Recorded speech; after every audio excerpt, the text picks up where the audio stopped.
Good morning, students. Today I will teach you tools of recombinant DNA. आज हम पढ़ेंगे पुनर्योगज DNA तकनीकी के साधन। जब हम रिकम्बिनेंट डीएनए के बारे में पढ़ते हैं और बायोटेक्नोलॉजी जैव प्रौद्योगिकी के बारे में पढ़ते हैं तो इसके जब जो टूल्स है इसके सबसे पहले हम क्या करते हैं, आनुवंशिक अभियांत्रिकी के अंतर्गत जो डीएनए होता है, जिस डीएनए को हमें जो फॉरेन डीएनए जिसको बोला जाता है, बाहर से जो डीएनए लाते हैं जिसमें कि वांछित जो लक्षण होते हैं वो लक्षण जिसमें उपस्थित होते हैं, उस डीएनए को सबसे पहले छोटे छोटे टुकड़ों में विभक्त किया जाता है और इन टुकड़ों को किसी प्लाज्मिड जो हमारा बैक्टीरिया होता है उसके डीएनए के साथ इनको जोड़ा जाता है। जो प्लाज्मिड जो जीवाणु होता है उसके अंदर जो डीएनए होता है उसके साथ जब हम इसको जोड़ते हैं तो ये स्वतंत्र रूप से विभक्त होकर अपनी संख्या बढ़ाता है। इसमें जो है जो इसके मुख्य यंत्र है, सबसे पहला तो यह है ऊतक या कोशिका जिसमें वांछित डीएनए विद्यमान होता है। उदाहरण के लिए हम मनुष्य का जो अग्नाशय है उससे जो इंसुलिन है, जहाँ से जो जीन इंसुलिन स्रावित करने के लिए रिस्पॉन्सिबल होता है उसके डीएनए को अलग करते हैं। तो वो डीएनए चाहिए हमें, पहले तो वो टिश्यू चाहिए जहाँ वो डीएनए विद्यमान है। दूसरा प्रतिबंधन एंजाइम या रेस्ट्रिक्शन एंजाइम जिसको बोला जाता है, रेस्ट्रिक्शन एंडोन्यूक्लियस जो एंजाइम होता है जिसको मॉलिक्यूलर सीजर भी बोला जाता है, उसको आणविक कैंची हम उसको कहते हैं। वो जो ये एंजाइम होता है ये क्या काम करता है, डीएनए को छोटे छोटे टुकड़ों में काट देता है। और ये जो एंजाइम होते हैं, जो प्रतिबंधन एंजाइम होता है मॉलिक्यूलर सीजर, एक होता है ई कोराई, एक होता है बैम HI, एक होता है हिंद थर्ड। ये अलग अलग प्रकार है उस मॉलिक्यूलर सीजर के, उस प्रतिबंधन एंजाइम के। तीसरा जो इसका यंत्र है वो है लाइगेज एंजाइम, जो कि डीएनए के टुकड़ों को उस प्लाज्मिड के वाले जो डीएनए है उसके साथ जो है वो जोड़ता है। चौथा होता है क्लोनिंग वेक्टर, जिसके माध्यम से कटे हुए डीएनए को हम स्थानांतरित करते हैं। कोई जैसे हम जब किसी चीज़ को काटते हैं, काटने के बाद हम चिमटी से उस चीज़ को पकड़ते हैं और फिर उसको हम दूसरी जगह रखते हैं, तो वो जो चिमटी है वो क्लोनिंग वेक्टर कहलाता है। उसके माध्यम से जो है कटे हुए टुकड़ों को हम जो है जो प्लाज्मिड है उसमें ट्रांसफ़र करते हैं।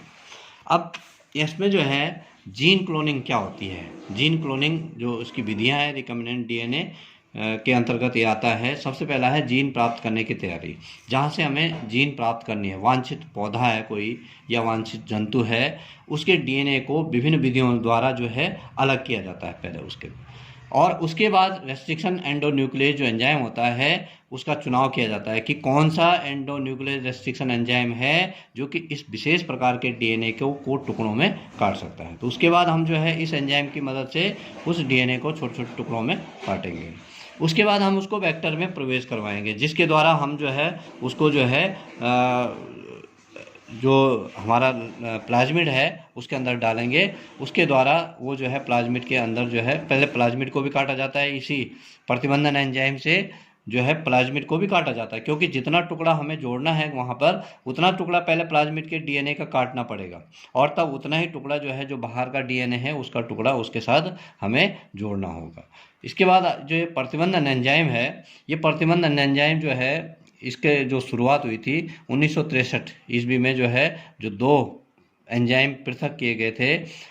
इसमें ई कोलाई में बैक्टीरियोफेज की वृद्धि को जो है वो रोक देते हैं। तो इस प्रकार की 900 से ज़्यादा जो रेस्ट्रिक्शन एंडोन्यूक्लियस एंजाइम है उनको आज तक जो है उनकी खोज हो चुकी है। अब हम बात करते हैं कि किस प्रकार से हम इनको जोड़ते हैं।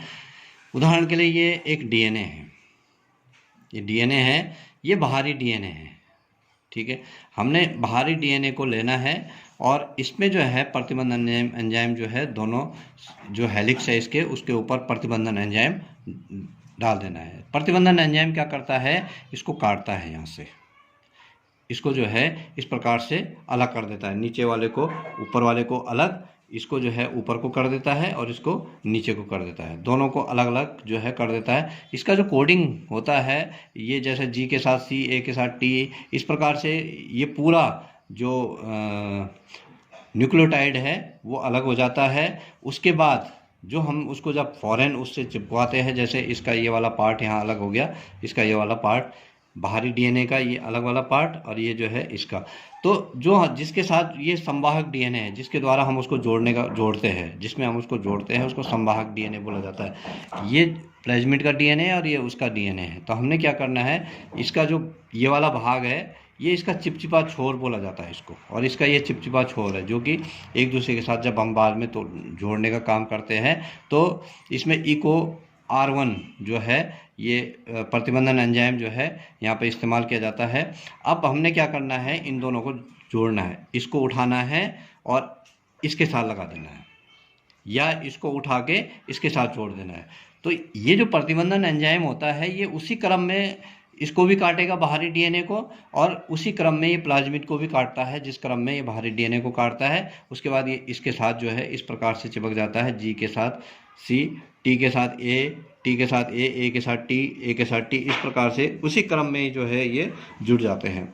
इस प्रकार से रिकम्बिनेंट डीएनए हमें प्राप्त हो जाता है। इसमें जो ये ऊपर वाला है, ये बाहरी डीएनए का भाग है, और ये नीचे वाला है, ये जो संवाहक डीएनए है उसका भाग है। तो इसमें क्या होता है, इसमें जब ये जुड़ जाता है तो इस डीएनए के अंदर जो गुण हम बाहर से लाए थे, वो गुण इसके अंदर समाहित हो जाते हैं। अब एक शब्द आता है इसमें, पैलिड्रोम उसको बोला जाता है। ये एक वर्णों का एक समूह है, जो हमारे अल्फ़ाबेट्स होते हैं उनका एक समूह है, जो कि आगे और पीछे दोनों से तरफ से अगर हम उसको पढ़ते हैं तो एक जैसा दिखाई देता है। जैसे हम जो केरला की जो लैंग्वेज है वो मलयालम है, मलयालम को दोनों तरफ से पढ़ेंगे, मलयालम, यहाँ से भी पढ़ेंगे तो एक जैसा दिखाई देता है। तो ये शब्द जो है वो पैलिड्रोम बोला जाता है इसको। और ये पैलिड्रोम जो होता है डीएनए में भी, जब हम डीएनए को काटते हैं तो वहाँ पर भी पैलिड्रोम शब्द यूज किया जाता है। जो बाहरी डीएनए है उसका ये, और जो अंदर वाला डीएनए है उसका ये वाला छोर होता है। जैसे हम इसको बोलेंगे GAATTC, तो ये उल्टा भी अगर हम इसको पढ़ेंगे तो यही पढ़ा जाएगा, GAATTC। तो इस प्रकार से जो है ये हम जो है इसको पैलिड्रोम बोला जाता है। तो इस प्रकार से यहाँ पर जो है ये संवाहक के साथ इसको जोड़ने का कार्य किया जाता है। अब इसमें जो है हम यहाँ पे अगर हम बात करते हैं, ये प्लाज्मिड है, ये जो प्लाज्मिड है ये आउटर डीएनए है, माना हम प्लाज्मिड के साथ उसको जोड़ना चाहते हैं, ये आउटर डीएनए है। हमने प्रतिबंधन एंजाइम से जो है दोनों बाहरी डीएनए और संवाहक डीएनए दोनों को भी अलग, जहाँ पे हम काटना चाहते हैं वहाँ पर उसको काटा। जब वो काट दिया हमने तो उसके टुकड़े ही हो गए, जो हमारा आउटर डीएनए उसके टुकड़े हो गए, प्लाज्मिड यहाँ से कट गया है। उसके बाद हमने क्या किया, इस डीएनए को यहाँ डाला, टुकड़ा जो डीएनए था उसमें लाइगेज एंजाइम डाल दिया, तो ये वाला जो टुकड़ा है वो यहाँ पे इसके साथ जुड़ जाता है, और इस प्रकार से ये इसका स्थान, ये जो है ये एक रिकम्बिनेंट डीएनए, इसको हम रिकम्बिनेंट डीएनए कह सकते हैं। तो रिकम्बिनेंट डीएनए जो है ये जब बन जाता है तो इसमें जो है बाहरी डीएनए से में जो गुण पाए जाते हैं वो इसके अंदर पाए जाते हैं। उसके बाद इसको हम उस एस्चेरिचिया कोलाई के अंदर डाल देते हैं, जिस एस्चेरिचिया कोलाई से हमने इस लाइगेज एंजाइम डीएनए को, जो प्लाज्मिड डीएनए है इसको अलग किया था, उसके अंदर हम उसको डाल देंगे। जब उसके अंदर डालेगा तो ये जो है सेल डिवीजन करेगा या मल्टीपल फिजन करेगा, और उससे अनेक एस्चेरिचिया कोलाई पैदा होंगे, और उन एस्चेरिचिया कोलाई से वो चीज़ हम प्राप्त कर लेंगे जिन गुणों को लेकर हमने बाहरी डीएनए को लिया था।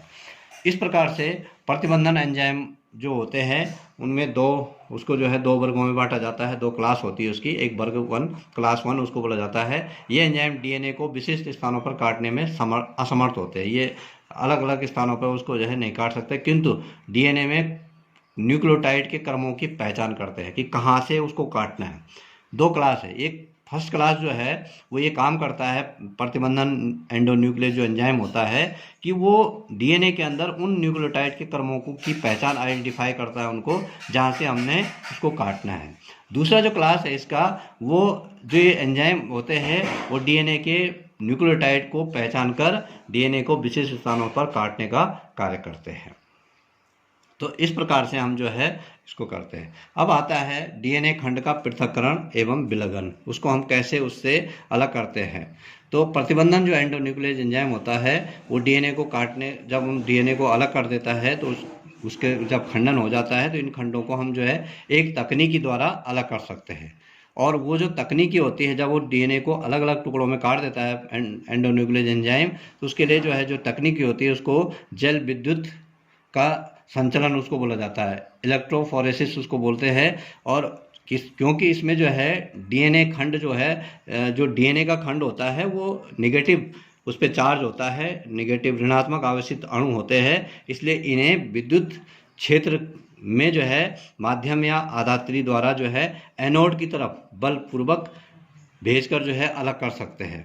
जब पृथक्करण जो डीएनए खंड होते हैं उनको हम तभी देख सकते हैं जब डीएनए को जो है हम जो एक सॉल्यूशन होता है इथिडियम ब्रोमाइड जो होता है उस यौगिक में जो है अभिरंजन जब हम कर देते हैं उनका, जब उनको कलरफुल कर देते हैं इथिडियम ब्रोमाइड से, तो हम उनको जो है पराबैंगनी किरणों के द्वारा जो है जब उनको अनावृत करते हैं तो हम उनको देख सकते हैं। तो इस प्रकार से ये जेल इलेक्ट्रोफोरेसिस इसको बोला जाता है, इसके द्वारा जो है हम उसको डीएनए के खंडों को वहाँ से उठा सकते हैं जहाँ हमने उनको काटा है। इसके बाद आता है जीन क्लोनिंग। क्लोनिंग संवाहक इसको बोलते हैं, क्लोनिंग वेक्टर इसको बोलते हैं। वेक्टर जो होते हैं, जो प्लाज्मिड होते हैं वो गोलाकार गुणसूत्र होते हैं। इसमें जो है जो प्लाज्मिड होता है वो अपने आप जो है उसकी प्रतिकृतियां जो है बनाता रहता है। क्लोनिंग संवाहक हम उसको बोलते हैं जो ले जाने का कार्य करता है। उस डीएनए के टुकड़े को जो है जब प्रतिबंधन एंजाइम जो है उस डीएनए के टुकड़ों को काट देता है, उसके बाद वो डीएनए के जो टुकड़े होते हैं उनको प्लाज्मिड तक जो पहुंचाने का कार्य करता है उसको हम क्लोनिंग संवाहक या क्लोनिंग वेक्टर उनको कहते हैं। तो आज हम इतना ही पढ़ते हैं, इसका बाकी भाग हम कल देखते हैं।